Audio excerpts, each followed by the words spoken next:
الحمدللہ رب العالمین والصلاة والسلام علی اشرف الانبیاء والمرسلین نبینا محمد وعلی آلہ وصحبہ اجمعین، اما بعد فاعوذ باللہ من الشیطان الرجیم، بسم اللہ الرحمن الرحیم۔ ارأیت الذی یکذب بالدین فذلک الذی یدعو الیتیم ولا يحض على طعام المسكين فويل للمصلين الذين هم عن صلاتهم ساهون الذين هم يراءون ويمنعون الماعون۔ صدق اللہ العظیم۔ رب اشرح لي صدری ويسر لي امری واحلل عقدۃ من لسانی یفقہوا قولی۔ رب یسر ولا تعسر وتمم بالخیر، آمین یا رب العالمین۔ اعراب القرآن میں آج ہم سورت نمبر 107 سورۃ الماعون، اس کو گرامیٹیکل انالیسس کے لیے پیش کر رہے ہیں جی۔ سورۃ الماعون اس سورہ مبارکہ کے مختلف نام آپ کو ملیں گے تفاسیر میں۔ اس سورہ مبارکہ کو سورۃ الدین بھی کہا جاتا ہے، اس کا نام سورۃ ارأیت بھی ہے، اور اسی سورت کو سورۃ الیتیم بھی کہا جاتا ہے۔ سورتوں کے مکی یا مدنی ہونے کے اعتبار سے آپ کو تفاسیر میں بہت ساری ڈیٹیلز ملیں گی، یعنی سورت یہ مکی ہے یا مدنی ہے، اس کے حوالے سے اختلافات بھی آپ کو ملیں گے۔ تو چونکہ مقصد ہمارا اس پروگرام کا تفسیر نہیں ہے، اصل اعراب ہے، تو اس لیے میں نے ان چیزوں کو اس پروگرام میں شامل نہیں کیا ہوا، اس لیے کہ اس میں پھر کافی لمبا آپ کہہ لیں کہ اعراب کو بھی شامل کیا جائے، پھر الفاظ کی لغوی بحثوں کو بھی شامل کیا جائے تو بہت لمبی یہ نشست جو ہے وہ ہماری ہو سکتی ہے۔ تو اس لیے اس کو مختصراً یعنی اعراب تک ہی محدود رکھا گیا اس پروگرام میں۔ تو میں بات یہ کر رہا تھا کہ صورتوں کے حوالے سے آپ کو بہت ساری ڈیٹیلز ملیں گی، وہ آپ مختلف تفاسیر میں دیکھ سکتے ہیں۔ جیسے اسی سورہ مبارکہ کے بارے میں دو آ رہے ہیں جی، کوئی کہتے ہیں کہ یہ مکی صورت ہے، کوئی کہتا ہے کہ یہ مدنی صورت ہے، کسی نے کہا جی آدھی صورت مکی ہے اور آدھی مدنی صورت ہے۔ تو اسی طرح اس سورہ مبارکہ کی آیات کے حوالے سے بھی میں دیکھ رہا تھا کہ ایک جگہ پر مجھے ایک رائے ملی کہ کسی نے کہا جی اس کی 6 آیات ہیں، کسی نے کہا اس کی 7 آیات ہیں۔ تو یہ ساری چیزیں جو ہیں یہ آپ کہہ لیں کہ ہمارا اعراب کے حوالے سے، اعراب کے ساتھ ان کا چونکہ کوئی تعلق نہیں ہے، اس لیے میں ان چیزوں کو سکپ کر کے یہ سب آپ کے مطالعے پر چھوڑتا ہوں کہ آپ بھی ان سورہ مبارکہ جو بھی ہم یہاں پر گرامیٹیکل انالیسس کے لیے لاتے ہیں اسے آپ اپنے طور پہ مختلف تفاسیر میں، جس کا شوق ہے یعنی وہ ڈیٹیلز میں جانا چاہتا ہے، تو وہ مختلف تفاسیر جو ہے وہ کنسلٹ کر سکتا ہے اور اسے ان کے بارے میں ڈیٹیلز جو ہیں وہ مل سکتی ہیں۔ تو ہم اسی طرح فوکس کریں گے جی اپنے اعراب پر۔ تو اس سورہ مبارکہ کے اعراب کے حوالے سے میں اس کی پہلی آیت جو ہے وہ بورڈ پہ رکھتا ہوں اور اس کو ہم گرامیٹیکلی انالائز کرتے ہیں جی۔ سورۃ الماعون کی پہلی آیت بورڈ پر جی موجود ہے جی، ارأیت الذی یکذب بالدین۔ اس کے الفاظ جو ہیں وہ پہلے کاؤنٹ کر لیتے ہیں جی، اور اسم فعل اور حرف کے اعتبار سے ہم کاؤنٹ کریں گے۔ پہلا اس میں لفظ ہے جی آ، جو کہ ایک حرف ہے اور یہ حرف استفہام ہے، آپ جانتے ہیں۔ رأیت یہ فعل ہے اور اس کے ساتھ ہی اس کا فاعل موجود ہے، کیونکہ صیغہ جو ہے وہ صیغہ نمبر 1 اور صیغہ نمبر 4 کے علاوہ ہے۔ الذی اسم ہے، اس میں موصول، یکذب فعل ہے، اور اس کے اندر ہی اس کا فاعل ہے جو ضمیر کی شکل میں موجود ہے، ہوا کی ضمیر، اور بالدین با حرف جر اور الدین ایک اسم. تو الدین ایک اسم جی، اور الذی اسم موصول. دو اسماء جو ہیں وہ آپ کو نظر آ رہے ہیں. رأیتا اس کے لیے انتا جو ہے اس کا فاعل وہ بھی ایک اسم ہی ہے. یکذبو اس کا فاعل ہوا وہ بھی ایک اسم ہی ہے. تو دو آپ کہہ لیں کہ ہڈن اسماء ہیں، دو ظاہر ہیں، اور ایک اور دو حروف ہیں. ٹھیک ہے، اور دو افعال اس آیت میں موجود ہیں. تو جو ہم نے طریقہ کار رکھا ہوا ہے کہ یعنی لفظی جو ظاہری طور پہ جو لفظ ہیں ان کو ہم کاؤنٹ کریں تو 1 2 3 4 5 اور 6 الفاظ پر مشتمل یہ آپ کی پہلی آیت ہے، جس میں 2 آپ کے افعال ہیں، 2 اسماء ہیں اور 2 ہی حروف ہیں. تو بڑا پیارا کمبینیشن آپ دیکھ رہے ہیں، 2 + 2 + 2.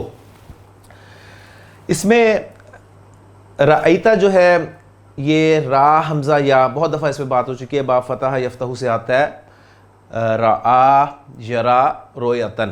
ٹھیک ہے، اور رویت جو ہوتی ہے یہ بصری بھی ہوتی ہے اور علمی بھی ہوتی ہے، یعنی قلبی بھی ہوتی ہے. یعنی اس کو پھر 2 طرح سے تقسیم کیا جاتا ہے، ایک رویت بصریہ اور ایک رویت قلبیہ یا رویت علمیہ.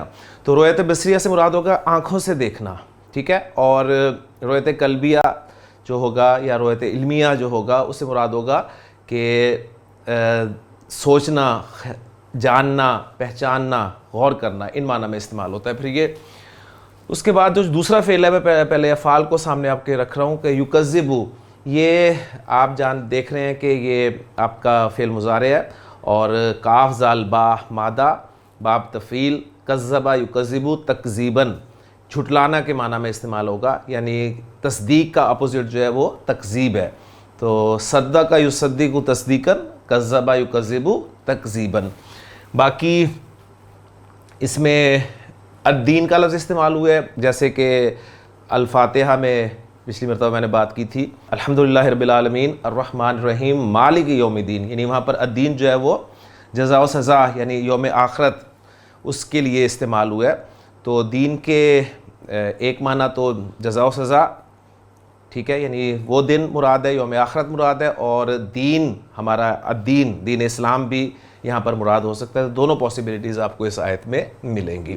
اس کا ترجمہ چونکہ آپ کو ویسے ہی یہ صورتیں جو ہیں 30ویں پارے کی مختصر صورتیں جو ہیں وہ ویسے ہی زبانی یاد بھی ہیں اکثر لوگوں کو، اور ان کے تراجم بھی آپ کو معلوم ہے. تو اس کا ترجمہ آپ لفظی طور پہ کر سکتے ہیں، کیا رأیتا تو نے دیکھا، الذی اس شخص کو جو یکذب جھٹلاتا ہے بالدین جزا و سزا کو، یا دین اسلام کو جھٹلاتا ہے. ٹھیک ہے، دونوں حجم جو ہے یہاں پر پاسبل ہے. اچھا، اب یہاں پر پہلے میں اس کی پوری پکچر آپ کے سامنے رکھ دوں، پھر اس پہ انشاءاللہ تعالی مزید بات کرتے ہیں کہ یہاں پر خطاب کس سے ہے، اور جزا و سزا کو جھٹلانے والا اس سے مراد کون ہے، اور مزید اس کی کچھ ڈیٹیلز جو ہے میں آپ کے سامنے رکھتا ہوں. تو آپ کا جی حرف استفہام آ گیا جی. رأیتا آپ کا فعل با فاعل، سیغہ نمبر 1 اور سیغہ نمبر 4 کے علاوہ بہت دفعہ یہ بات ہو چکی ہے، جب بھی آپ کو کوئی سیغہ نظر آئے تو فوراً اس کا فاعل جو ہے ساتھ ہی منشن کر دیا کریں. اب فعل اور فاعل آ گیا تو ظاہر بات ہے آگے مفعول چاہیے ہوگا، کیونکہ رأیتا یعنی یہ جو رویتن آپ کا فعل ہے یہ ایک متعدی فعل ہے، اور اس کے لیے مفعول چاہیے ہوگا. تو الذی اس کے لیے مفعول بن رہا ہے جی، لیکن الذی اٹسیلف کیا ہے، اس میں موصول ہے، اور جب بھی اس میں موصول آئے گا اس کا صلہ ضرور آئے گا. ٹھیک ہے، اور صلہ جو ہے وہ وہی 4 صورتیں جی، جملہ اسمیہ، جملہ فعلیہ، جار مجرور اور ظرف اور مضاف الیہ. تو یہاں پر آپ دیکھ رہے ہیں کہ اس کا صلہ جو ہے وہ آگے آ رہا ہے جی، یکذب بالدین، اور یکذب جو ہے یہ اپنی جگہ پر فعل اور فاعل ہے.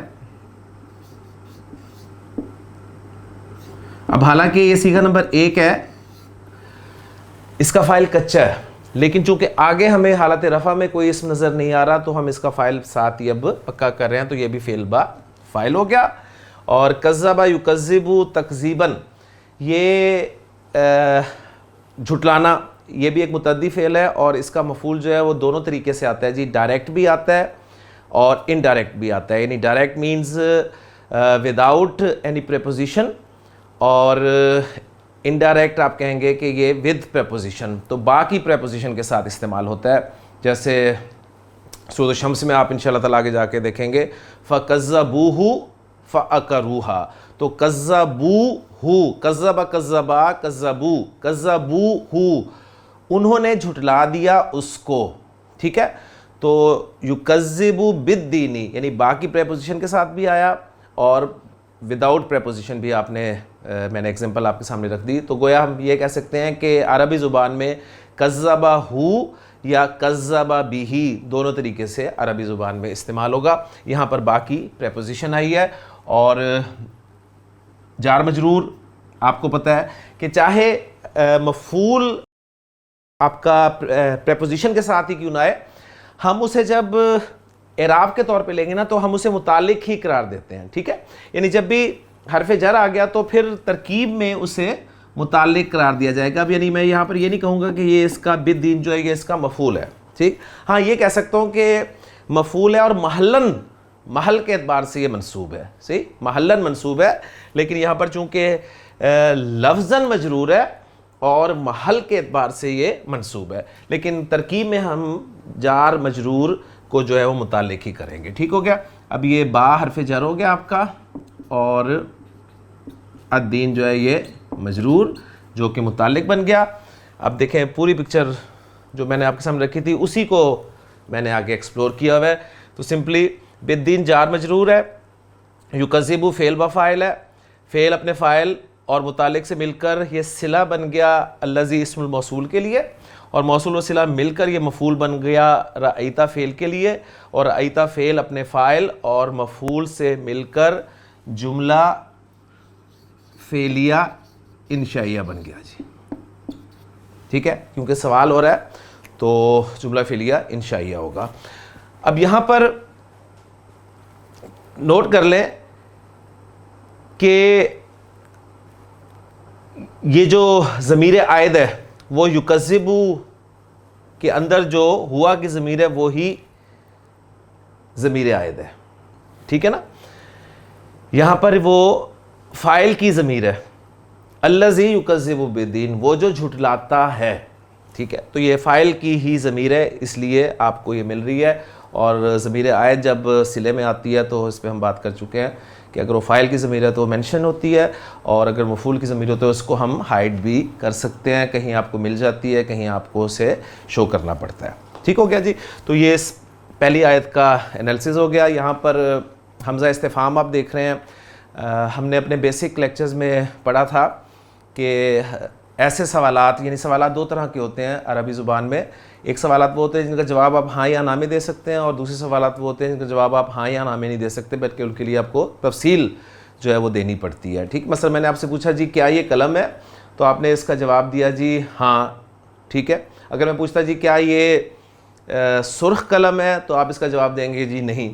تو یہ وہ سوال ہے جس کا جواب ہاں یا نہ میں دیا جا سکتا ہے. ٹھیک، اور کچھ سوالات ایسے ہوتے ہیں جس کا جواب ہاں یا نہ میں نہیں دیتے. مثلا میں آپ سے پوچھوں جی یہ کیا ہے، تو آپ اس کا جواب جو ہے وہ ہاں یا نہ میں نہیں دے سکیں گے، بلکہ آپ بتائیں گے جی یہ قلم ہے. میں پوچھتا ہوں جی اس کا رنگ کیا ہے، تو آپ ہاں یا نہ نہیں کہہ سکتے، بلکہ آپ کہیں گے جی اس کا رنگ کالا ہے. ٹھیک ہے، یہ سیاہ رنگ کا قلم ہے. تو یہ وہ سوالات ہوتے ہیں. اب یہ جو سوالات ہاں یا نہ جواب کے لیے استعمال ہوتے ہیں ان کے لیے حروف استفہام استعمال ہوتے ہیں، جو کہ دو ہیں، آ اور حل. ٹھیک، اور باقی جو سوالات ہیں ان کے لیے اسماء استفہام استعمال ہوتے ہیں. اچھا، اس سے پھر اگلی بات جو ہے وہ یہ ہے کہ یہ جو استفہام ہے، چاہے وہ حروف استفہام ہو چاہے اسماء استفہام ہو، یہ ہمیشہ سوال کرنے کے لیے نہیں آتے. ٹھیک ہے، مراد ہمیشہ سوال کرنا نہیں ہوتا. اس میں نے ہلکی سی بات کی تھی جی آپ کی سورۃ الفیل میں کہ الم تری کیف فعل ربک باصحاب الفیل، یعنی اس کا ترجمہ جو ہم نے کیا تھا کیا تو نے نہیں دیکھا تو وہاں پر یہ مقصود نہیں تھا کہ جی کیا تو نے نہیں دیکھا، دیکھا یا نہیں دیکھا، ہاں یا نہ میں نہیں. مقصد یعنی استفہام جو ہے بعض اوقات اپنے حقیقی معنی سے نکل کر مجازی معنی میں بھی استعمال ہوتا ہے. ٹھیک ہے، تو یہاں پر یہ جو حرف استفہام ہے یہ حقیقی معنی میں استعمال نہیں ہوا کہ کیا تو نے دیکھا، مخاطب جو ہے وہ بتائے گا جی دیکھا یا نہیں دیکھا. یہ جو حمزہ استفہام ہے یہ تعجب کے لیے استعمال ہوا ہے، یعنی مخاطب سے یہ کہا جا رہا ہے کہ تعجب ہے، یعنی اس شخص کی حالت پر، اس شخص کے واقعات پر تعجب ہے.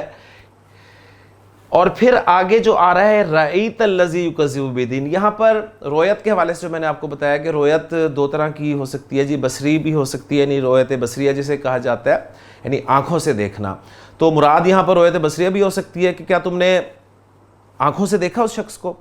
ٹھیک ہے، اور رویت عقلیہ بھی ہو سکتی ہے، یعنی غور کرو، یعنی یہاں پر اس میں ہم جیسے اردو میں بھی بات کرتے ہیں نا کہ کیا تم نے، جیسے میں کہتا ہوں کہ جی میں دیکھ رہا ہوں، ٹھیک، یعنی کوئی واقعہ آپ کے سامنے بیان کیا جاتا ہے، کوئی بات آپ کے سامنے بیان کی جاتی ہے تو آپ غور فکر کرتے ہیں، سوچتے ہیں.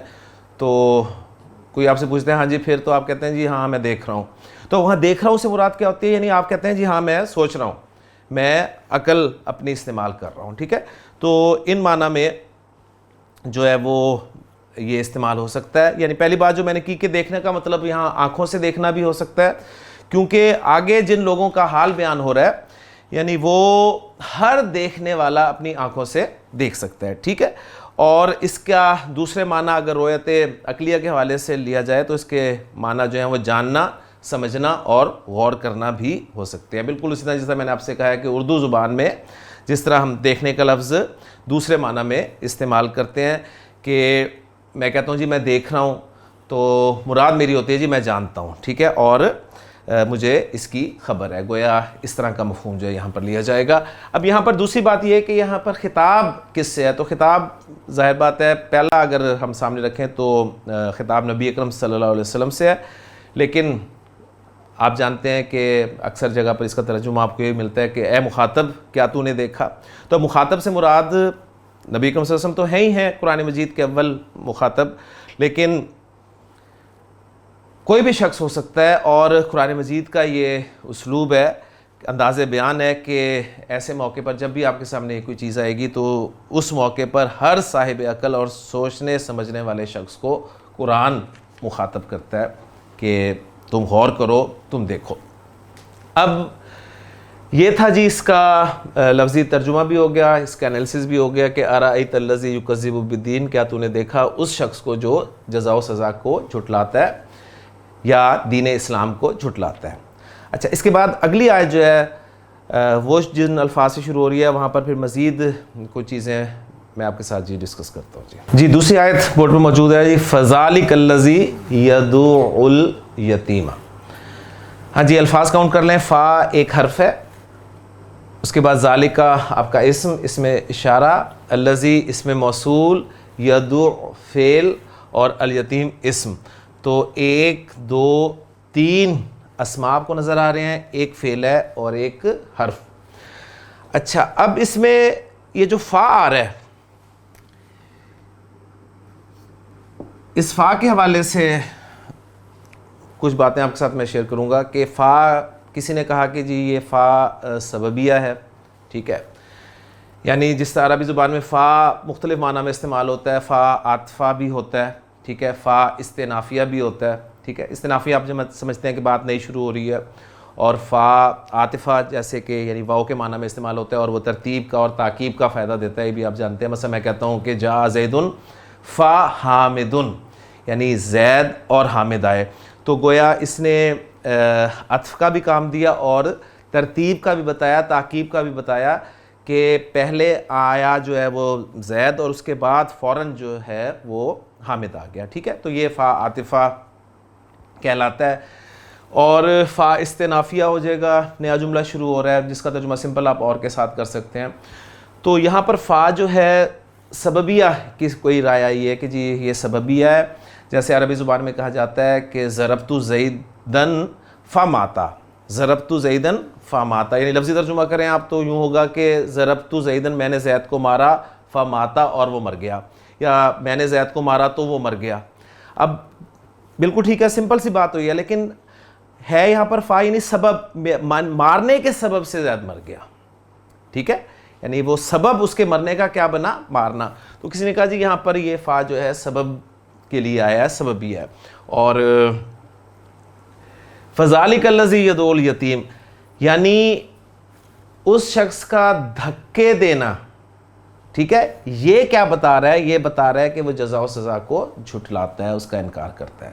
گویا یہاں پر ہم کیا اسے سمجھیں گے کس طریقے سے کہ سبب کیا ہے، وجہ کیا ہے اس کی دھکے دینے کی، کہ وہ جزا و سزا کا انکار کرتا ہے. ٹھیک ہے، اگر اس کا یہ کنسیپٹ ہو، آخرت پر اس کا یقین ہو، تو کبھی بھی اس سے یہ فعل جو ہے وہ سرزد نہ ہو. ایک تو بات یہ ہوگی.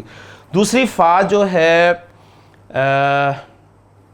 اس کے بارے میں رائے یہ ہے کہ یہ فا جو ہے یہ جزائیہ ہے. ٹھیک ہے، جزائیہ کسے کہتے ہیں؟ جزائیہ جو شرط، جملہ شرطیہ آپ نے پڑھا ہے. جملہ شرطیہ کے دو اجزاء ہوتے ہیں، آپ کو پتہ ہے، ایک شرط ہوتا ہے، ایک جواب شرط یا جزا ہوتا ہے. تو جزا پر، جواب شرط پر فا کا داخلہ کبھی لازم ہوتا ہے، یعنی آپ نے لازمی لانا ہے، کبھی آپ نے ہرگز نہیں لانا، یعنی بالکل منع ہوتا ہے لانا، اور کبھی آپ کے لیے دونوں آپشنز ہوتے ہیں کہ آپ فا کو لا بھی سکتے ہیں اور نہیں بھی لا سکتے. تو یہ تین پاسبلٹیز ہوتی ہیں جی جواب شرط پہ فا کے ہونے کے. کون کون سی؟ نمبر ایک کہ فا کا داخلہ لازم ہے، آپ لازمی لائیں گے، ایک. نمبر دو، فا آپ لا ہی نہیں سکتے، ممنوع ہے. ٹھیک ہے. نمبر تین، فا آپ لا بھی سکتے ہیں اور نہیں بھی لا سکتے. اس میں فا کا لانا جہاں پر لازمی ہے، اس میں سے موٹی موٹی ایک دو چیزیں میں آپ کو بتا دوں. یعنی وہ یہ ہیں کہ یا تو جملہ اسمیہ ہوگا جواب شرط میں، جزا میں، تو آپ کا فا لانا لازمی ہوگا، یا کوئی فعل امر ہوگا تو آپ کا فا جو ہے اس کا لانا لازمی ہوگا. تو اب یہاں پر چونکہ دیکھیں جملہ اسمیہ آگے شروع ہو رہا ہے، ذالک الذی یدعو الیتیم، تو بات یہ کی جی ہاں یہ فا جو ہے یہ جزائیہ ہے. اب جب آپ نے اسے جزائیہ کہہ دیا تو اس کا مطلب ہے کہ یہ والا حصہ جو ہے یہ جواب شرط بن گیا، اور اس کا شرط والا حصہ جو ہے وہ کہاں ہے؟ پھر وہ محذوف مانا جاتا ہے، پھر کہ وہ محذوف ہے. اب وہ کیا ہے اس کے حوالے سے میں آپ کے سامنے بات رکھتا ہوں. یہاں پر ایک بات اور سمجھ لیں، اکثر جب میں یہ محذوف کی بات کرتا ہوں تو اسٹوڈنٹس کہتے ہیں کہ مطلب محذوف ہم کیوں مانتے ہیں قرآن میں، کہ اللہ تعالیٰ نے مطلب کیا کلام پورا نہیں مطلب بات کی اللہ تعالیٰ نے. تو مقصد محذوف کا یہ ہوتا ہے کہ یہ جو گرامر والے ہیں ان کے حوالے سے اگر آپ دیکھیں کچھ چیزیں ہم جس طرح کلام میں بہت ساری چیزیں مخاطب کے اعتبار سے انڈرسٹوڈ سمجھی جاتی ہیں. ٹھیک ہے، تو وہ گرامر والے جب انالیسس کرتے ہیں نا تو پھر وہ ان چیزوں کو نکالتے ہیں کہ یہاں پر وہ ہڈن چیز جو ہے وہ محذوف ٹیکسٹ وہ کیا ہو سکتا ہے. تو اس اعتبار سے یعنی یہ محذوف نکالا جاتا ہے، اور وہ جملہ پورا کرنے کے لیے محذوفات جو ہیں وہ نکالے جاتے ہیں. ٹھیک ہے، ورنہ کوئی ایسی بات اس میں نہیں ہے، اللہ تعالیٰ نے فرما دیا تو بالکل وہ مکمل بات ہے، لیکن یہ کلام کے حوالے سے یہ چیزیں جو ہیں کچھ سمجھنے والی ہوتی ہیں. تو اب یہاں پر جیسے میں نے عرض کیا کہ یہ جواب شرط ہے، فا جواب شرط پہ داخل ہوا، تو وہ شرط جو ہے وہ کیا ہے وہ میں آپ کے سامنے بورڈ پہ لکھتا ہوں کہ جی اس کی شرط کے حوالے سے مختلف مفسرین نے بات کی ہے کہ کسی نے کہا جی یہ شرط محذوف ہے، کسی نے کہا جی یہ شرط محذوف ہے، کسی نے کہا یہ شرط جو ہے یہ محذوف ہے. تو جو ایک موٹی سی بات ہے وہ میں آپ کے سامنے رکھ دیتا ہوں کہ شرط یہاں پر کیا محذوف ہے. جی یہ جملہ میں نے آپ کے سامنے لکھا ہے کہ جی یہ ایک محذوف مانا گیا کہ ان، اگر، یعنی جملہ شرطی آپ کو پتہ ہے نا شرط والے الفاظ سے شروع ہوتا ہے، تو ان حرف شرط ہے. ان لم تعرف ہو، لم تعرف ہو، اگر تو اسے نہیں جانتا. ٹھیک ہے، واہ، اور ارتا، ارادہ یریدو سے، ارتا اور تو چاہتا ہے، ان تعرفہ کہ اسے جانے، تو جواب شرط ہے فذالک الذی یدعو الیتیم. ٹھیک ہے، تو یہ جملہ جو ہے یہ شرط محذوف کے طور پہ مانا گیا ہے. یہ سمپل اتنا بھی رکھا گیا ہے کسی جگہ پر، اور کسی نے کچھ اور بھی بات کی ہے، تو یہ ایک جملہ مجھے اچھا لگا تھا تو میں نے آپ کے سامنے رکھ دیا کہ ان لم تعرفہ واردت ان تعرفہ فذالک الذی یدعو الیتیم. تو یہ آپ کا شرط ہے، اور یہ فا جزائیہ ہو گیا اس پہ، اور یہ اس کا جواب شرط ہو گیا. شرط اپنے جواب کے ساتھ مل کر جملہ شرطیہ ہو گیا. تو اب یہ جو جملہ شرطیہ کا جو دوسرا حصہ ہے جزا، اس کا انالیسس رہتا ہے، وہ میں آپ کے سامنے بورڈ پہ کر دیتا ہوں. یہ فا جزائیہ ہو گیا جی. ذالکہ آپ کا اسم اشارہ ہے، اور اسے ہم بنا لیتے ہیں جی مبتدا، کیونکہ جملہ اسمیہ، اور جملہ اسمیہ جب ہوتا ہے جواب شرط یا جزا تو اس پر فا کا داخلہ لازم ہوتا ہے، آپ نے لازمی داخل کرنا ہے. اب یہ مبتدا آ گیا تو آگے اس کی جی خبر ہوگی. ٹھیک ہو گیا، یہ اس کی خبر آ جائے گی. اب خبر کیا بن رہی ہے؟ وہ الذی، اس میں موصول، الذی اپنی جگہ پر موصول ہے، اور جب موصول آئے گا تو آگے صلہ آئے گا ضرور. صلہ پھر وہی باتیں، جملہ یا شبہ جملہ، جملہ ہے تو جملہ فعلیہ ہے، جملہ اسمیہ تو یدعو آپ کا فعل صیغہ نمبر 1 ہے. فاعل کچا، لیکن آگے رفع میں کچھ نظر نہیں آ رہا، لہٰذا فاعل ہم اس کا پکا ہی کر دیں گے ساتھ. تو یہ فعل با فاعل ہو گیا جی. اور دال عین، عین اس کا مادہ ہے، دعا یدعو، باب نصر ینصرو، یعنی دال عین، عین جب میں نے کہہ دیا تو صحیح اور غیر صحیح فعل کی تقسیم بھی فوراً آپ کے ذہن میں آ گئی کہ غیر صحیح فعل، اور غیر صحیح فعل کی کون سی قسم جی؟ مضاعف. مضاعف میں آپ کو پتہ ہے کہ مرج ہو جاتا ہے. دعا یدعو دعن، اس کے معنی ہوتے ہیں جی ٹو پش، دھکا دینا. اب دھکا دینا ایک متعدی فعل ہے، لہٰذا اس کا مفعول بھی ہوگا، تو الیتیم جو ہے اس کا مفعول ہو گیا. اب یہ فعل اپنے فاعل اور مفعول سے مل کر صلہ بن گیا الذی اسم موصول کے لیے، اور یہاں بھی ہوا کی ضمیر جو ہے وہی اس کے لیے عائد ہے. موصول الذی اپنے صلے کے ساتھ مل کر یہ خبر بن گیا ذالکہ مبتدا کے لیے. ٹھیک ہے، اور مبتدا اپنی خبر کے ساتھ مل کر جملہ اسمیہ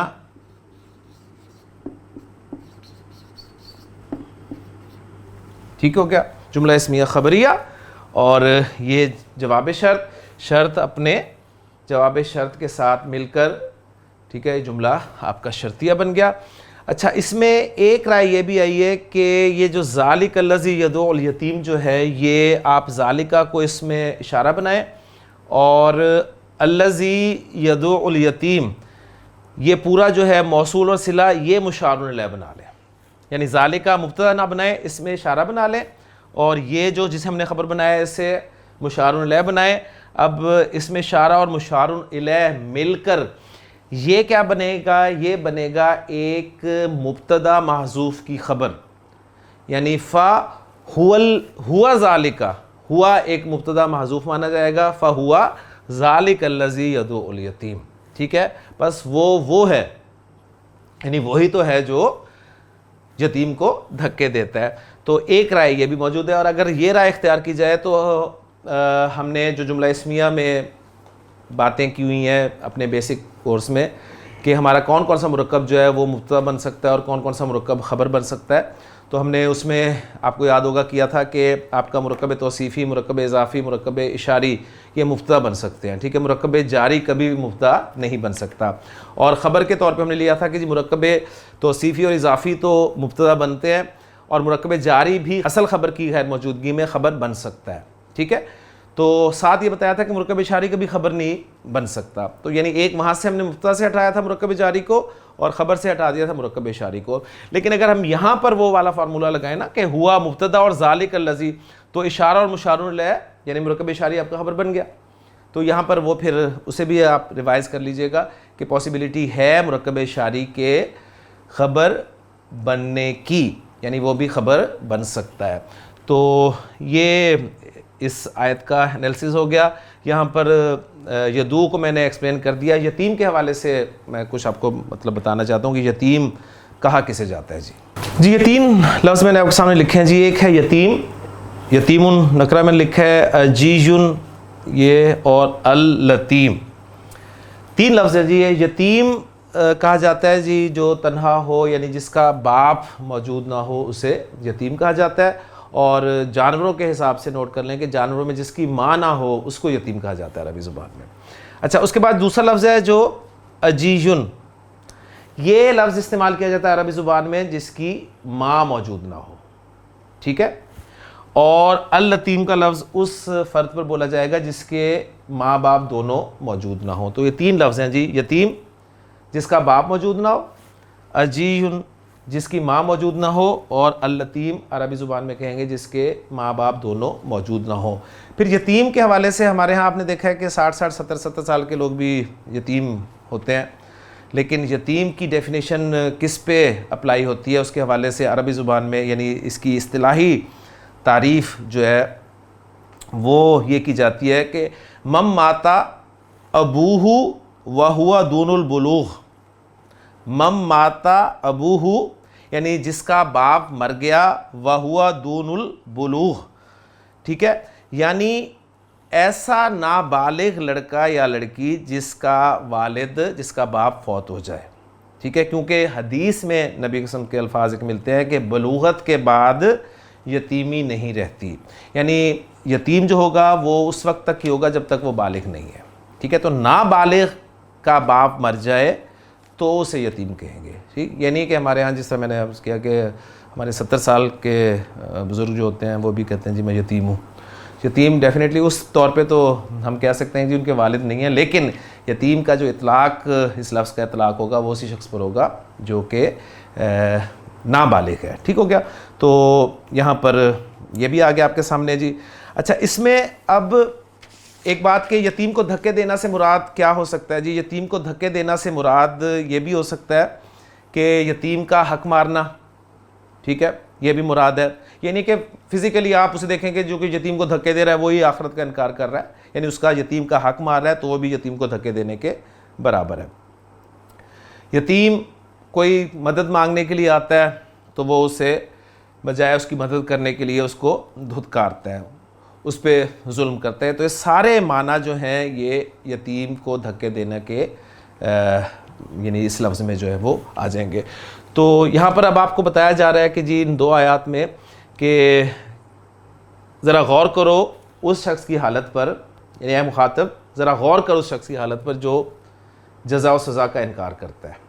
اب اس کا عمل کیا ہے کہ یہ وہی تو ہے، یعنی کیا تو نے دیکھا، سمپل سے لفظی چلیں، ہم اس بحث میں نہیں پڑھتے جی غور کرو، سمپل تم نے دیکھا اس شخص کو جو جزا و سزا کا انکار کرتا ہے، وہی تو ہے جو یہ کرتا ہے، یعنی اس طرح جو ہم بات کرتے ہیں تو بالکل وہی اسلوب آپ کے سامنے آ رہا ہے، کیا تم نے دیکھا اس شخص کو جو جزا و سزا کا انکار کرتا ہے، یہ وہی تو ہے جو یتیم کو دھکے دیتا ہے، ٹھیک ہے۔ تو اس کی یعنی یہ طرز عمل جو ہے یہ کیا بتا رہے ہیں، یتیم کو دھکے دینا اور اگلی آیت میں جو حصہ آ رہا ہے، یعنی یہ دونوں کام بتا رہے ہیں کہ اس کا آخرت پر کوئی ایمان نہیں ہے، کیونکہ اگر اس کا آخرت پر ذرا بھی ایمان ہوتا تو کبھی بھی وہ ایسے عمل نہ کرتا۔ اور وہ دوسری صفت، اب صفت کا لفظ ہمارے ہاں چونکہ زیادہ تر اچھائی کے معنی میں استعمال ہوتا ہے، لیکن بہرحال برے لوگوں کی بھی صفات ہوتی ہیں، تو دوسری صفت جو ہے اس شخص کی وہ کیا آ رہی ہے، اس کے لیے ہم اگلی آیت، تیسری آیت پر بورڈ پہ چلتے ہیں جی۔ تیسری آیت بورڈ پہ لکھی ہے وَلَا يَحُضُّ عَلَىٰ طَعَامِ الْمِسْكِينِ، الفاظ کاؤنٹ کر لیں جی۔ واو آپ کا حرف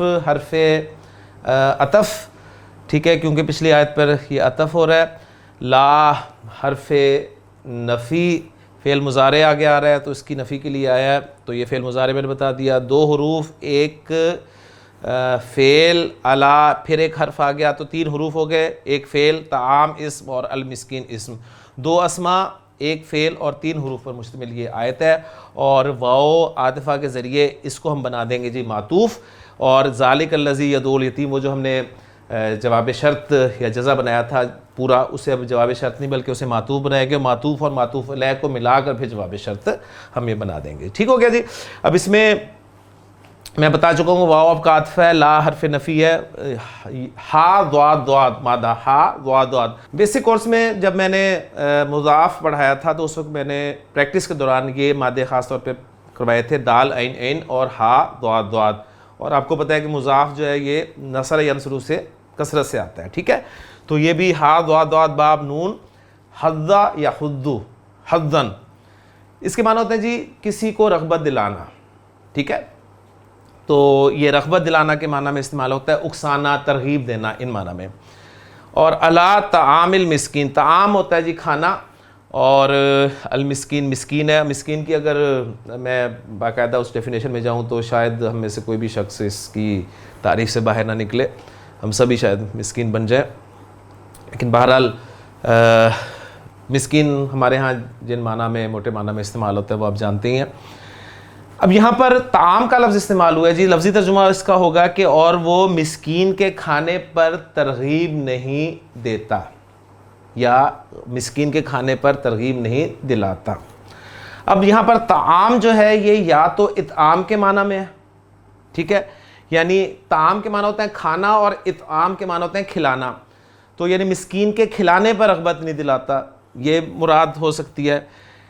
لیکن اگر طعام کو لیا جائے تو اس سے اور زیادہ اس کے مضبوط معنی بنتے ہیں کہ کھلانا سے مراد ہوگا کسی کو کہنا کہ جی اسے کھلاؤ, اور کھانا مسکین کا کھانا اس پہ بھی رغبت نہیں دلاتا. مراد یہ ہے کہ جو مسکین کا اپنا حق ہے, یعنی مسکین کا ایک اپنا حق ہے کھانا, اس پر بھی کسی کو نہیں اکساتا, اس پہ بھی ترغیب نہیں دلاتا, ٹھیک ہے. تو یہ اس سے پھر زیادہ اس میں جاندار معنی بنیں گے. اور ترغیب دینا دوسرے کو کھلانے کی, صحیح ہے کہ تم بھی اسے کھلاؤ, وہ ایک الگ چیز ہے, ٹھیک, وہ دوسرے ذرا معنی میں ہو جائے گا. لیکن یہ ہے کہ جو اس کا اپنا حق ہے وہ بھی اسے نہیں دیتا گویا. اب اس کا انالیسس کیا ہے اگر میں سمپلی آپ کے سامنے رکھوں تو واو آپ کا جیسے میں نے کہا کہ عاطف ہے, لا حرف نفی ہے, یحدو فعل با فاعل, اور الا جار, اس کے بعد طعام المسکین مضاف مضاف الیہ, ٹھیک ہے. میں جلدی سے رکھ دیتا ہوں جی آپ کے سامنے اس کو بھی تاکہ پورا آپ کا پیٹرن ہو جائے. واو آپ کا عاطفہ, لا حرف نفی مضارع کو منفی بنانے کے لیے استعمال ہوتا ہے. یحدو آپ کا فعل صیغہ نمبر 1 ہی ہے, لیکن چونکہ آگے ہمیں رفع میں کوئی اس نظر نہیں آ رہا تو اس کا فاعل پکا. الا جار مجرور آگے آئے گا, اور مجرور جو ہے وہ طعام یعنی مضاف کے طور پہ آیا ہوا ہے, اور مسکین جو ہے یہ مضاف الیہ کے طور پہ آیا ہے. مضاف مضاف الیہ مل کر یہ مجرور ہو گئے جی, اور جار اور مجرور مل کے یہ ہو گئے جی متعلق, اور فعل اپنے فاعل اور متعلق سے مل کر جملہ فعلیہ خبریہ ہو کر یہ بن گیا جی معطوف ذالک الذی یدعو الیتیم پر. تو ذالک الذی یدعو الیتیم معطوف علیہ اپنے معطوف سے مل کر جزا بنی اس شرط کی, محذوف شرط کی. وہ محذوف شرط اپنے جواب شرط جزا سے مل کر جملہ شرطیہ ہو گیا. ٹھیک ہو گیا جی, یہ انالیسس ہو گیا. تو یہاں پر جو ہے سورہ مبارکہ کی 3 آیات مکمل ہو گئی ہیں. کل آپ جانتے ہیں کہ سورہ مبارکہ کی 7 آیات ہیں.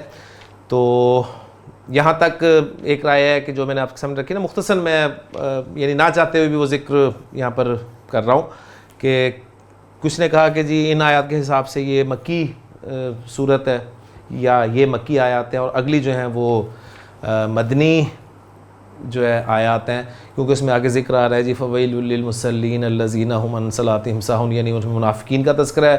کسی نے کہا جی منافق چونکہ مدینہ میں تھے, مکہ میں نہیں تھے.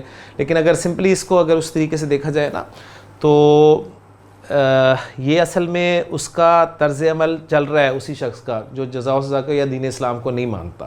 ٹھیک ہو گیا. اچھا وہ کون کون ہو سکتا ہے؟ بہت سارے ہو سکتے ہیں. خاص طور پہ ابو لہب آپ دیکھ لیں, وہ نہیں مان رہا. اور پھر اب وہ ڈیفینیٹلی اپنے طور پہ آگے نمازیں وغیرہ بھی پڑھتے تھے. یعنی اب یہاں پہ نماز سے مراد جو آگے ذکر ہوگا وہ نماز نہیں ہم کہہ سکتے کہ جو فرض نماز ہے. یعنی وہ جو ایک سلسلہ چلتا آ رہا تھا پہلے, جو حضرت ابراہیم علیہ السلام نے وہ جو بات کی تھی نا کہ تمہارے واسطے میں دولت اسلام لایا ہوں, جو ابراہیم لائے تھے وہی اسلام لایا ہوں. تو حضرت ابراہیم علیہ السلام والا ہی اسلام حضرت محمد صلی اللہ علیہ وسلم نے جو ہے وہ پیش کیا تھا. اس میں ظاہر بات ہے پھر چینجز شریعت کے حوالے سے ڈیفینیٹلی جو آئی ہیں وہ آئی ہیں. تو ان کی نماز کو قرآن نے ذکر کیا ہے. ٹھیک ہے, وہ بیت اللہ کا طواف بھی کرتے تھے. تو کیا ہوتا تھا جی, وہ تالیاں بجانا صرف. ٹھیک ہے, پھر اپنے طور پہ وہ جو عبادت کرتے تھے, نماز وغیرہ پڑھتے تھے, وہ تھی وہ جو اصل تو ظاہر بات ہے شکل نہیں تھی. تو طرز عمل ان کا یہ بھی بتایا جا رہا ہے, اور دوسرا طرز عمل بھی انہی کا ہے. اگر اس طور پہ دیکھا جائے تو ان آیات کو بائیفرکیٹ کرنے کی ضرورت ہی نہیں ہے جی, یہ مکی ہیں یہ مدنی ہیں. اور اگر اس طریقے سے دیکھا جائے تو پھر ظاہر بات ہے. اب یہ ساری چیزیں دیکھیں آپ کو کیا کرتی ہے تفسیر. میں ہمیشہ بات کرتا ہوں کہ تفسیر آپ کو جو ہے وہ آپ کا جو فوکس ہے ٹیکسٹ سے, ٹھیک ہے, اور ڈیفینیٹلی سمجھنے میں تو بے شک مدد ہوگی. میں پھر اس کو کلیئر کر دوں, سمجھنے میں بے شک آپ کو بہت مدد دے گی, لیکن جو قرآن کا ٹیکسٹ آپ سے کہنا چاہ رہا ہے, یعنی اللہ تعالیٰ جو آپ سے فرمانا چاہ رہے ہیں, جو بتانا چاہ رہے ہیں, آپ کی توجہ فوراً تفسیر کے ذریعے نا اس سے ہٹ جاتی ہے. یعنی اب سمپلی آپ اس کو اتنی عربی سمجھیں, اس کا مفہوم آپ سامنے رکھیں. ابھی میں انشاءاللہ تعالیٰ اینڈ پہ اس پوری سورہ مبارکہ کا جب ترجمہ آپ کے سامنے رکھوں گا نا, تو پھر انشاءاللہ تعالیٰ آپ دیکھیں گے کہ قرآن مجید کی یہ صورت بہت پاورفل صورت ہے. فوراً آپ کے سامنے اس کا مفہوم آ جائے گا. جی یہاں تک 3 آیات ہماری جو ہے مکمل ہو گئی ہیں. اب یہ 3 آیات میں بورڈ سے جو ہے مٹا رہا ہوں, اور پھر انشاءاللہ تعالیٰ اگلی جو 4 آیات وہ آپ کے سامنے رکھتا ہوں, تاکہ وہ جو ہم نے مطلب بائیفرکیٹ کیا اس حوالے سے, تو وہ بھی انشاءاللہ ایک تقسیم آپ کے سامنے آ جائے گی. یہ 3 آیات ایک مضمون کے ساتھ تعلق رکھ رہی ہیں, اور اگلی 4 آیات جو ہیں وہ دوسرے مضمون کے ساتھ تعلق رکھ رہی ہیں. جی چوتھی آیت آپ کے سامنے موجود ہے, جو کہ 3 الفاظ پر مشتمل ہے. جی ایک ہے حرف آپ کا فا, ایک ہے ویل اسم تنوین کے ساتھ آ رہا ہے, اور بلکہ ایک حرف اور مل گیا جی ہمیں لام حرف جر, اور آگے المصلین اسم. تو 2 حروف اور 2 اسماء پر مشتمل یہ آپ کی چوتھی آیت ہے. اور اس فا کے حوالے سے بھی آپ کو بتاتا چلوں کہ اس فا کے بارے میں بھی ایک رائے یہ ہے کہ یہ بھی فا آپ کا جزائیہ ہے. تو جزائیہ مانیں گے تو پھر ایک شرط جو ہے محذوف ماننی پڑے گی. تو اس سے دوسری رائے جو ہے وہ زیادہ ایزی ہے کہ اس فا کو استنافیہ مان لیں, یعنی ایک نیا جملہ جو ہے آپ کا شروع ہو رہا ہے. ٹھیک ہو گیا. تو یہ فا استنافیہ ہو گیا آپ کا, اور ویل جو ہے یہ آپ کا مبتدا ہو گیا. ٹھیک. اب آپ یہاں پر پریشان ہوں گے کہ جی مبتدا تو معرفہ ہوتا ہے ہمارا, یہ نکرہ کیسے آ گیا مبتدا, اور اگر مبتدا کو ہم نکرہ لانا چاہتے ہیں تو ہم اسے مؤخر کر دیتے ہیں, خبر کو مقدم کر دیتے ہیں. یہ چیزیں آپ پڑھ چکے ہیں بیسک کورس میں. تو یہاں پر بس نوٹ کر لیں کہ جب دعا یا بد دعا ہوتی ہے تو اس وقت یعنی کچھ صورتیں ایسی ہیں جہاں پر مبتدا کا نکرہ لانا جو ہے وہ جائز ہوتا ہے. یعنی مبتدا کو ہم نکرہ مجرد ایک جو خالص نکرہ اس میں نا مبتدا نہیں بن سکتا, لیکن کچھ صورتیں ایسی ہیں جس میں نکرہ اسم جو ہے مبتدا بن سکتا ہے, جس میں سے ایک صورت یہ ہے کہ جب آپ دعا یا بد دعا دینا چاہیں تو آپ نکرہ لا سکتے ہیں مبتدا کو. یہاں پر ویل کا لفظ جو ہے یہ لفظی ترجمہ اس کا ہلاکت تباہی, تو یہ بد دعا ہے کہ ہلاکت ہو. صحیح ہے. یا ویل کے بارے میں ایک رائے یہ ہے کہ جہنم کی ایک وادی کا بھی نام ہے. اگر جہنم کی وادی کا نام اس کو ویل کو مان لیا جائے تو پھر ظاہر بات ہے جہنم کی وادی ہے تو معرفہ ہوگی, تو اس لیے وہ کوئی پریشانی اس میں نہیں ہوگی, ہمارا معرفہ والا مبتدا کا جو شرط ہے وہ پوری ہو جاتی ہے. اور اگر اس کو صرف ہلاکت یا تباہی کے معنی میں لیں تو بد دعا ہے, اور بد دعا جو ہے وہ نکرہ, اس کے لیے مبتدا نکرہ آ سکتا ہے. جس طرح سلام علیکم آپ کہتے ہیں, سلام کا لفظ جو ہے وہ نکرہ آپ لا سکتے ہیں. تو یہ مبتدا ہو گیا جی. اس میں آگے للمصلین جو ہے لام جارہ, اور آگے المصلین جو ہے یہ مجرور ہے. تو جار اور مجرور مل کر یہ خبر ہے نہیں آگے, تو قائم مقام خبر یعنی متعلق تھا یہ, اور خبر کے متعلق تھا, خبر اس کی محذوف ہے. تو اب خبر محذوف ہے تو اس کی جگہ پر ہم اسے خبر کا آپ کے لیے مقام دے دیتے ہیں, تو مبتدا اپنی خبر سے مل کر جملہ اسمیہ بن گیا جی آپ کا. ٹھیک ہو گیا. اور فا جیسے میں بات کر چکا ہوں اس لیے میں نے اسے مینشن نہیں کیا, یہاں پر استنافیہ کر لیں تو نیا ایک جملہ بن گیا, اور اگر جزائیہ کریں تو کوئی نہ کوئی شرط جو ہے وہ پیچھے آپ کو محذوف ماننی پڑے گی. یہاں پر ایک چھوٹی سی بات جو ہے وہ اور نوٹ کر لیں کہ لام جارہ, ٹھیک ہے نا, یہ جب الف لام والے اسم کے ساتھ آتا ہے تو الف لام والا اسم جو ہے اس کا حمزۃ الوصل وہ لکھنے سے بھی نکل جاتا ہے. ٹھیک ہے. یہ پوائنٹ صرف میں آپ کو تازہ کروا رہا ہوں. آپ کو پتہ ہے کہ جب بھی حمزۃ الوصل ہے, یعنی سمپلی اگر میں آپ کے سامنے رکھوں کہ الولد, بورڈ پہ زیادہ جلدی آپ کو سمجھ میں آ جاتی ہے بات جی, الولد. ٹھیک ہے. اگر اس کے شروع میں کوئی لفظ لاؤں جیسے واو لاؤں, ٹھیک ہے, تو آپ کو پتہ ہے کہ یہ حمزہ جو ہے یہ پڑھا نہیں جائے گا, تو آپ واو کو ڈائریکٹ لام سے ملا کر پڑھتے ہیں ول ولد, اور لڑکا. اور یہ حمزہ الف زد میں لکھا رہ جاتا ہے، ٹھیک ہو گیا. لیکن اگر اس الف لام والے اسم کے ساتھ لام جارہ کو لایا جائے تو حمزہ آپ نے پڑھنا نہیں، تو یہ لل ولد بن گیا نا، لل ولد. اچھا اب جب لل ولد بنا تو حمزہ پڑھا تو جا نہیں رہا، جیسے وہاں ول ولد میں نہیں پڑھا جا رہا تھا، لیکن لام کے ساتھ پھر یہ لکھا بھی نہیں جائے گا. اس کو آپ ایسے لکھیں گے جی، لل ولد، ٹھیک ہو گیا. تو وہی دیکھ لیں بالکل، للمصلین، جیسے سورۃ البقرہ میں آپ کو شروع میں الفاظ ملتے ہیں الف لام میم ذالک الکتاب لا ریب فیہ ھدی للمتقین، للمتقین یہ ہے للمصلین، فویل للمصلین. بس ہلاکت ہے، ٹھیک ہے، کن کے لیے؟ نمازیوں کے لیے. اب یہاں پر عام طور پہ کہا جاتا ہے یہاں وقف نہیں کرنا چاہیے، جو اس کی اگلی آیت ہے اسے ملا کر ساتھ پڑھنا چاہیے، لیکن چونکہ ہم اعراب کے حوالے سے جا رہے تھے تو اس لیے میں نے یہاں پر روکا ہے. یعنی نمازیوں کے لیے ہلاکت ہے، نہیں مطلب کوئی خاص نمازی ہے جن کے لیے ہلاکت ہے، وہ کون ہے؟ یعنی ان نمازیوں کے آگے صفت آ رہی ہے، پھر اس کو ملا کر ہم کریں گے. تو اب یہاں پر یہ جو میں نے اسے مجرور کیا نا، تو یہاں پر میں اسے موصوف بنا لوں گا، اور اگلی آیت جو ہے وہ اس مسلین کے لیے، المسلین کے لیے صفت بن جائے گی. اس میں المسلین اس لفظ کو بھی ذرا دیکھ لیں، صلی یصلی صلاۃً، نماز پڑھنا، اس سے صلی یصلی. آپ کو پتہ ہے کہ مزید فی ابواب سے اسم الفاعل اور اسم المفعول کیسے بنتا ہے؟ فعل مضارع کے پہلے سیغے سے بنتا ہے. تو یہ اصل میں لفظ ہے نا، صلی یا یصلی یو. تو یصلی یو دیکھیں میں آپ کے سامنے لکھ دیتا ہوں تاکہ بات بالکل کلیئر ہو جائے. یصلی یو یہ لفظ تھا آپ کا جی، جسے ہم نے یصلی بنایا بعد میں. اچھا اسی سے ہم نے بنانا ہے اسم الفاعل یا اسم المفعول. تو اسم الفاعل کیسے بنتا ہے؟ آپ علامت مضارع ہٹا دیتے ہیں اور میم پیش والی لگا دیتے ہیں جی. عین کلمہ جو ایسے زیر دیتے ہیں اور لام کلمہ پر تنوین ڈال دیتے ہیں، تو یہ بن جاتا ہے جی مصلیون، نماز پڑھنے والا، ٹھیک ہے. اور اس سے پھر جو مصلیون بنتا ہے نا، جسے مصلی کہا جاتا ہے، تو وہ پھر آپ کہہ لیں کہ اسم ظرف کے طور پہ استعمال ہوتا ہے نا. مزید فی ابواب میں اسم مفعول جو ہے وہ اسم ظرف کے طور پہ استعمال ہوتا ہے، مصلی نماز پڑھنے کی جگہ، ٹھیک ہے.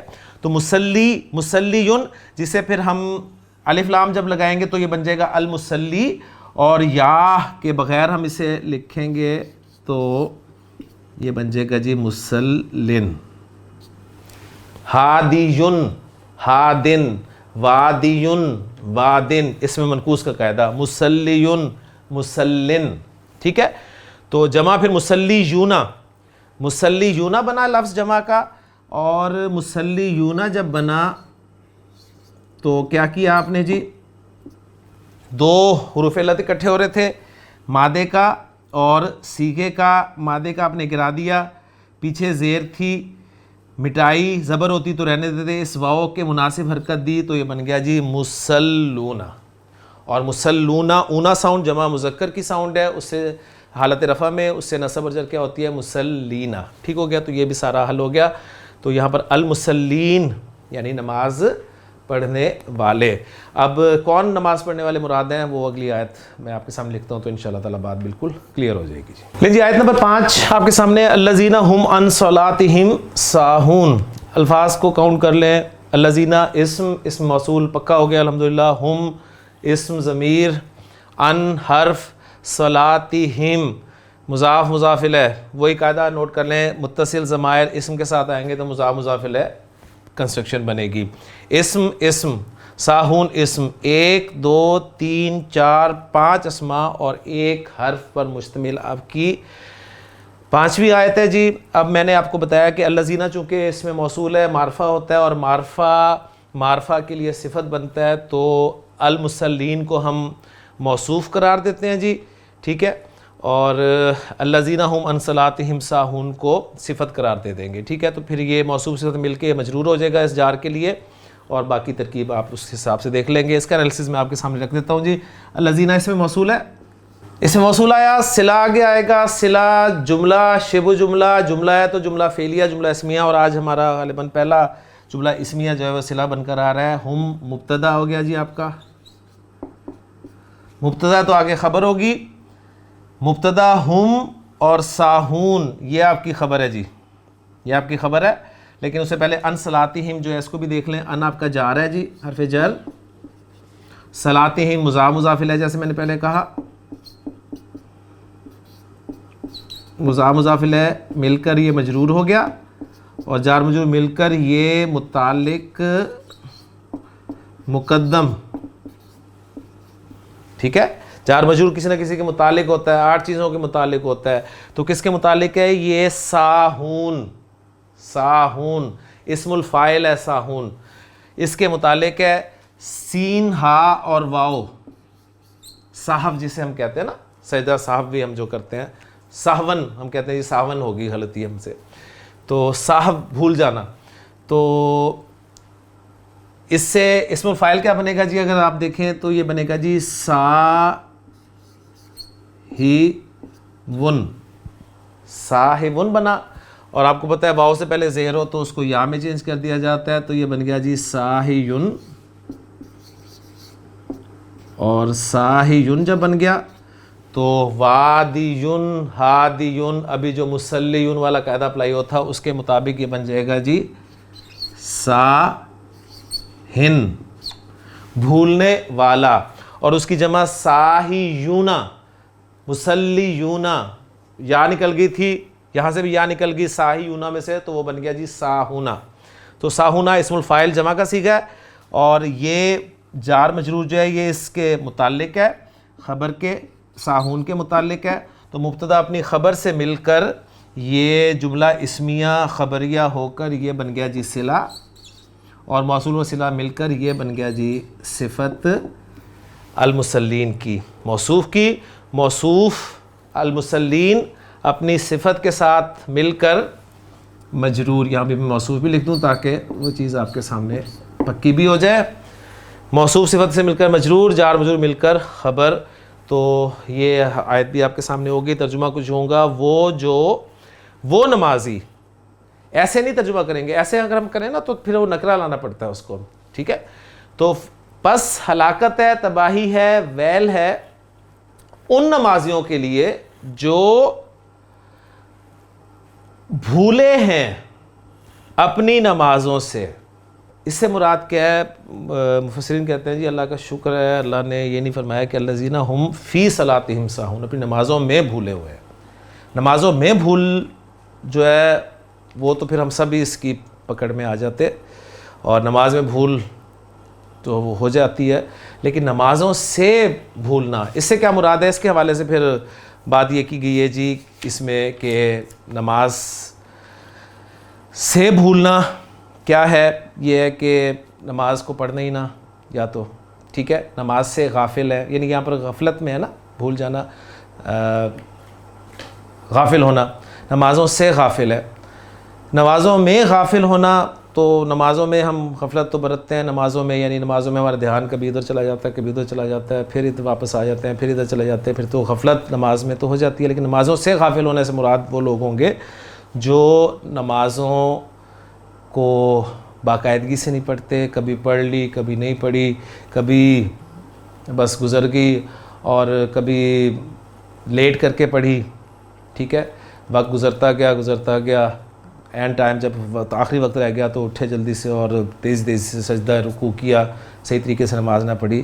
تو مراد یہ ہے، اللہ تعالیٰ محفوظ فرمایا. تو یہ وہ میں بات جو کر رہا تھا آپ سے کہ ٹیکسٹ قرآن مجید کا جو صحیح تفسیر میں جائیں گے تو ظاہر بات ہے ڈیٹیلز آپ کو مل جائیں گی، لیکن وہ جو اس کا اپنا اثر ہے ٹیکسٹ کا وہ آپ کا تھوڑا سا ذرا ہٹ جاتا ہے. تو وہ ان نمازیوں کے لیے ہلاکت ہے جو اپنی نمازوں سے غافل ہیں. ٹھیک ہے جی، یہاں پر آپ کی چوتھی اور پانچویں آیت مکمل ہو گئی.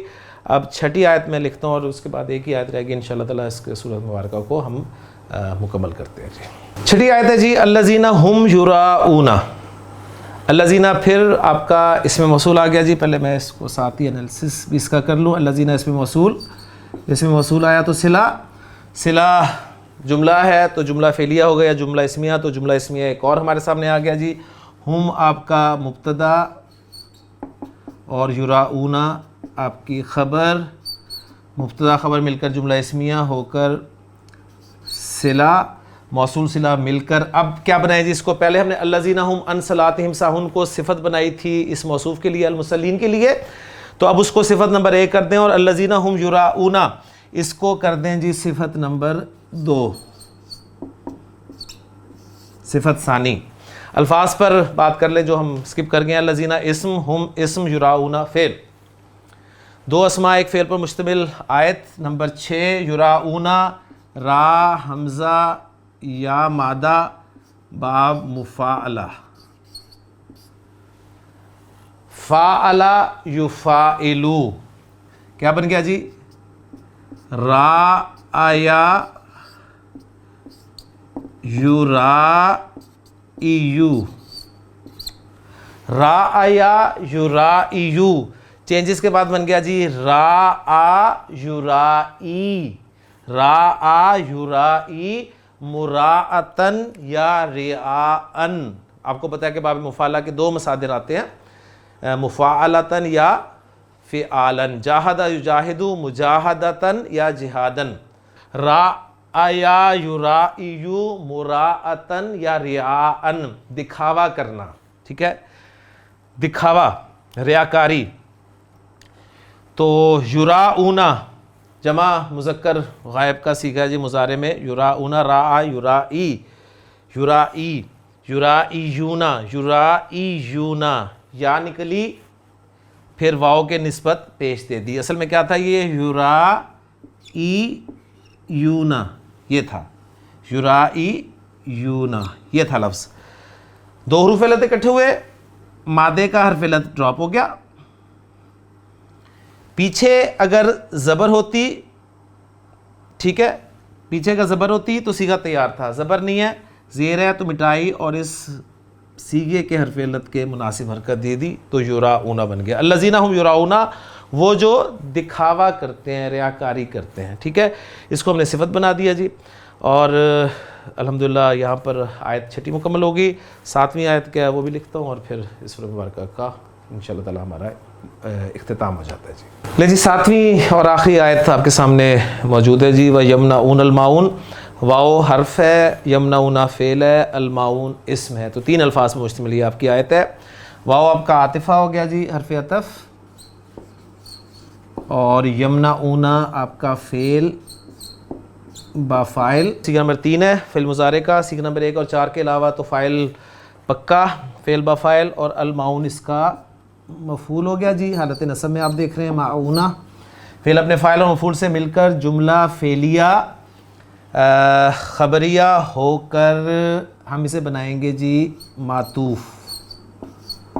معطوف بنا دیا۔ کس پہ، کس کے لیے معطوف بنایا؟ اب جملہ فعلیہ پیچھے دیکھیں جی، یراؤون، یعنی یہ جو تھا جسے ہم نے خبر بنایا تھا نا ہم کے لیے، ہم ہمارا مبتدا تھا، ذرا یاد رکھ لیں، ہم آپ کا مبتدا تھا اور یراؤون آپ کی خبر تھی، تو اب خبر کو ہم نے یہاں پر بنا لینا جی معطوف علیہ، معطوف علیہ، معطوف علیہ یراؤون اور معطوف یمنعون الماعون، معطوف علیہ اپنے معطوف سے مل کر اب ہم اس مبتدا ہم کے لیے خبر بنا دیں گے اسے۔ اب ہم مبتدا اپنی پھر خبر کے ساتھ مل کر یہ الذین اسم الموصول کے لیے صلہ بنے گا، اور الذین اسم الموصول اپنے صلے کے ساتھ مل کر یہ المصلین کے لیے صفت ثانی بن جائے گا۔ ٹھیک ہو گیا؟ تو یہ آپ کا جو ہے وہ کلیئر ہو گیا، امید ہے بات سمجھ میں آگے ہوگی۔ یہاں پر جو لفظ ہیں یمنعون، میم نون عین، منع یمنع با فتح یفتح، منعن منع کرنا، روکنا، اور الماعون کسے کہتے ہیں یہ میں آپ کو سمجھاتا ہوں، پھر پوری صورت جو ہے وہ انشاءاللہ تعالیٰ آپ کے سامنے میں تیزی سے رکھوں گا۔ تو اس کو ترکیب کو ذرا دوبارہ ایک دفعہ دیکھ لیں، ٹیکنیکل سی ہے جی، کہ الذین اسم موصول تھا، ہم مبتدا تھا، یراؤون خبر تھی، موصول اور صلہ مل کر ہم نے اسے صفت بنا دیا تھا المصلین کی صفت ثانی، لیکن آگے جملہ آ گیا وہ یمنعون الماعون، واؤ عاطفہ کے ذریعے، تو ہم نے یمنعون الماعون جملہ فعلیہ کو معطوف عطف کر دیا اس یراؤون جملہ فعلیہ پر، ٹھیک ہے، کیوں جملہ فعلیہ کا ہم نے جملہ فعلیہ پر ہی عطف کیا، یراؤون کو معطوف علیہ کر دیا، تو یراؤون معطوف علیہ اپنے معطوف سے مل کر اب یہ ہم مبتدا کے لیے خبر بن گیا، یعنی ہم یراؤون و یمنعون الماعون، ہم یراؤون وہ ریاکاری کرتے ہیں وَيَمْنَعُونَ الْمَاعُونَ، یہ مبتدا اور خبر مل کر یہ الذین اسم موصول کے لیے صلہ بن گیا، اور وہ اسم موصول اپنے صلے کے ساتھ مل کر یہ صفت ثانی بن گیا المصلین کے لیے. ٹھیک ہو گیا؟ یہ اس کا انالیسس تھا جی. سورہ مبارکہ کا الحمدللہ مکمل ہو گیا. اب المعون سے مراد کیا ہے، میں آپ کو اس کے بارے میں تھوڑی سی تفصیل دیتا ہوں. المعون جو ہے یہ فاعول کے وزن پر ہے جی. پہلی بات تو یہ فاعول، اور میم عین نون اس کا مادہ ہے، اور عربی زبان میں مالہ معنن کہا جاتا ہے، تو اس سے مراد ہوتا ہے جی اس کے پاس کچھ بھی نہیں ہے. ٹھیک، یعنی معنون کے معنی شیء قلیل کے ہوتے ہیں، یعنی تھوڑی سی چیز. اچھا، اب یہاں پر یمنعون المعون، یعنی وہ روکتے ہیں یا منع کرتے ہیں معون سے روکتے ہیں. اچھا، اب کس کو روکتے ہیں اس کا ذکر نہیں کیا گیا، تو یعنی اس کا مطلب ہے کہ روکنا جو ہے یہ دو مفعول ڈیمانڈ کرے گا، ایک کسی کو روکنا اور دوسرا کس چیز سے روکنا. تو لوگوں کو روکتے ہیں، ایک مفعول وہ ہو جائے گا اس کا. ٹھیک ہے، یعنی لوگوں کو روکتے ہیں، اور کس چیز سے روکتے ہیں؟ معاون سے روکتے ہیں، یعنی تھوڑی سی چیز سے روکتے ہیں. تو دو مفعول اس کے پھر آپ کہہ لیں کہ معنی یمنع کے آ جاتے ہیں، روکنا کے معنی میں جب یہ ہوتا ہے. تو اب یہ ہو گیا جی. یہاں پر مراد کیا ہے؟ کسی نے اس سے مراد لی ہے جی زکوٰۃ.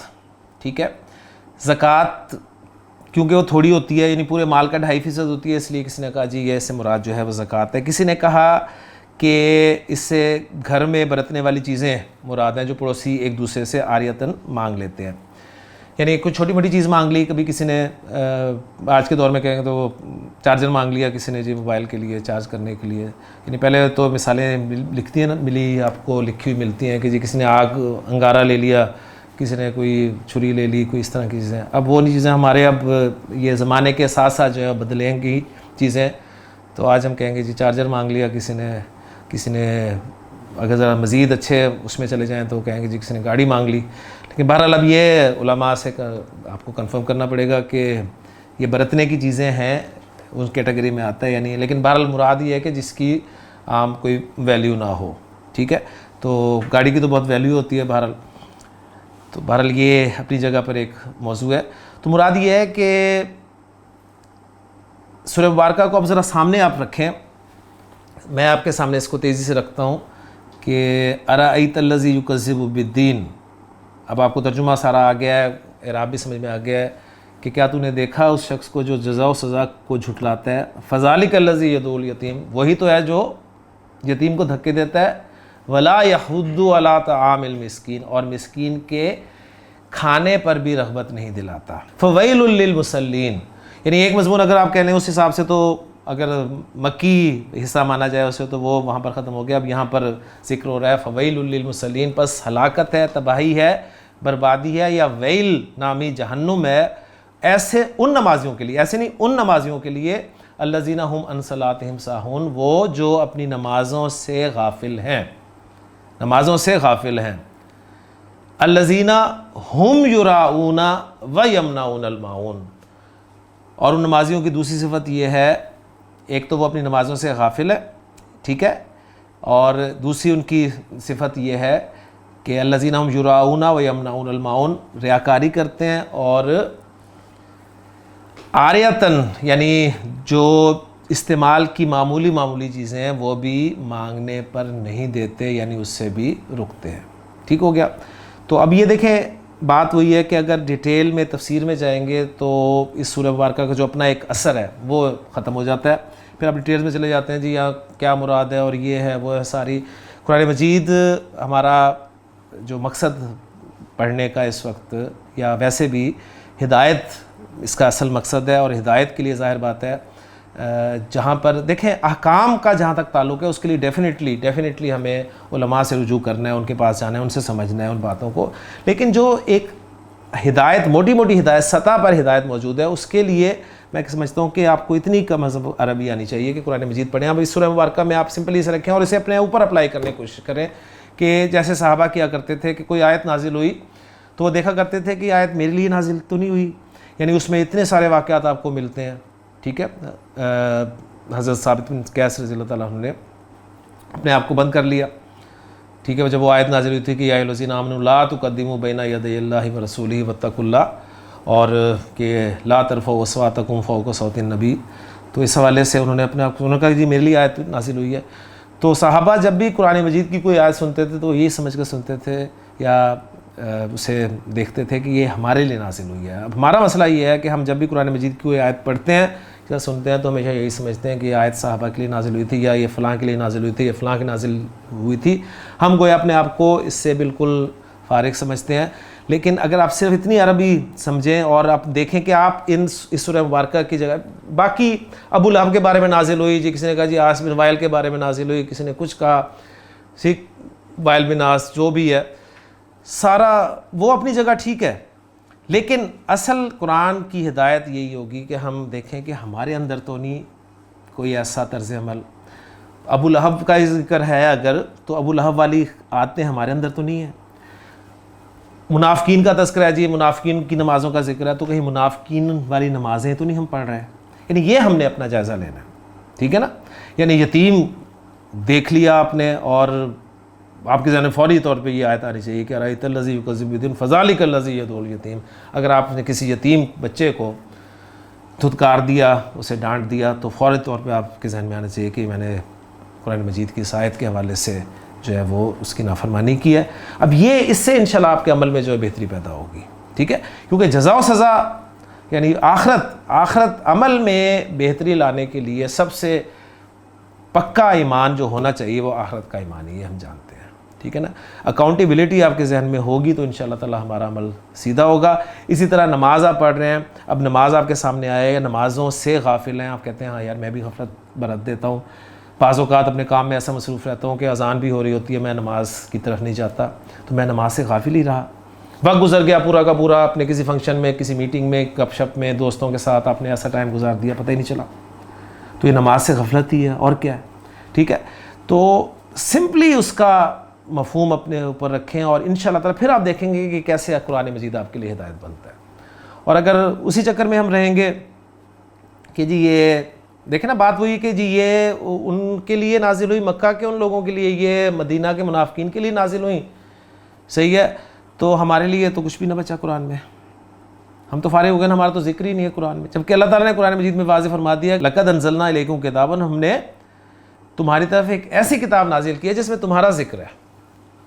تو ہمارا ذکر قرآن میں کہاں ہے؟ ہمیں کیسے ملے گا ہمارا ذکر؟ تو اسی طرح ہمارا ذکر ملے گا جب ہم قرآن کی آیات کو اپنے اوپر اپلائی کرنے کی کوشش کریں گے. اور جب ہم اوپر اپلائی کرنے کی کوشش کریں گے، اپنی خامیاں، اپنی غلطیاں پتہ چلیں گی، تو پھر اصلاح کی طرف ہم مائل ہوں گے. اور جب اصلاح کی طرف مائل ہوں گے تو انشاءاللہ تعالیٰ آپ کی زندگی جو ہے بہتر ہوگی. یہی قرآن مجید کی ہدایت کا آپ کہہ لیں کہ وہ پہلو ہے، وہ مقصد ہے جو ہم اپنے اس پروگرام کے ذریعے حاصل کرنا چاہ رہے ہیں. اللہ تعالیٰ سے دعا ہے کہ اللہ تعالیٰ ہمیں قرآن مجید کے ساتھ زیادہ سے زیادہ جڑے رہنے کی، اس کو سمجھنے کی توفیق عطا فرمائے. الحمدللہ آج ہماری 7 آیات پر مشتمل صورتیں جو ہیں وہ مکمل ہو گئی ہیں. انشاءاللہ تعالیٰ اگلے لیکچر میں 8 آیات پر مشتمل صورت جو ہے اس کے ساتھ آپ سے انشاءاللہ ملاقات ہوگی. اجازت دیجیے. سبحانک اللہم و بحمدک، اشہد ان لا الہ الا انت، استغفرک و اتوب الیک.